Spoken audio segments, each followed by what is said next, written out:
உங்க என்கிட்ட காசு இருக்கு, நான் கொஞ்சம் உதவுறேன் ம். அப்படின்னு நினைக்கிறதோ, அல்லது அவன் பாவம் கஷ்டப்படுறான், அவனுக்கு கொஞ்சம் உதவுவோம் உதவி பண்ணுவாங்க. அப்படின்னு ஒரு இறக்கப்பட்டெல்லாம் உதவி பண்றதில்ல. ம்.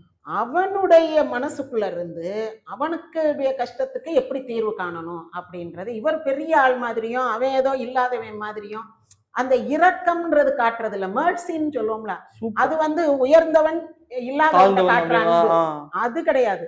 அவர் அவனுக்குள்ளேயே புகுந்து அவனுடைய கஷ்ட நஷ்டம் என்னன்றத உணர்ந்து அவனுக்கு உதவுவார். அருமை, அருமை. ஒரு உதாரணம் சொல்றேன். ஆ. எம்ஜிஆர் காலத்துல வரைக்கும் சுதந்திர போராட்ட தியாகிகள் அந்த தியாகி பென்ஷன் வாங்கணும்னா 3 மாசம் மினிமம் ஜெயில்ல இருந்திருக்கணும். ம். 3 மாசம்.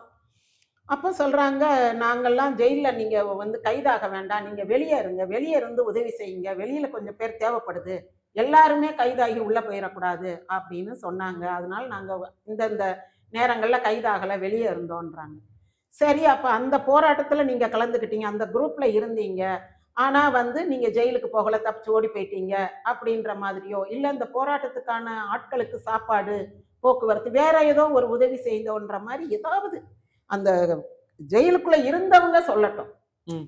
அப்படி எங்க குரூப் தான், நாங்க தான் கொஞ்சம் பேர் வெளியே இருங்க, நாங்க போராட்டத்துல முன்னாடி நிக்கிறோம், கைதானா நாங்க உள்ள போறோம், நீங்க வெளியே இருந்து வழக்குல எங்களை எடுக்கிறது, அந்த மாதிரி வேலைகள் உதவிகள் செய்யுங்க அப்படின்னு சொன்னோன்னு யாராவது ஒருத்தங்க சும்மா வாயால சொல்லட்டும். ஏன்னா எல்லாத்துக்கும் ரெக்கார்டு வைக்க முடியாதுல்ல. பின்னாடி உண்மை. இவங்க பென்ஷன் கொடுப்பாங்கன்னு அவங்க அந்த காலத்துல போராடினாங்க. எதிர்பார்த்து செய்யாத ஒரு விஷயம். எதிர்பார்த்து செய்யாத ஒரு உதவி. அப்போ இந்த மாதிரி சொன்னா நம்ம கொடுத்துருவோம் அப்படின்ட்டு பிச்சாண்டி சார் புக்ல இருக்கும், ஐஏஎஸ் அப்படி கொடுத்தாங்க.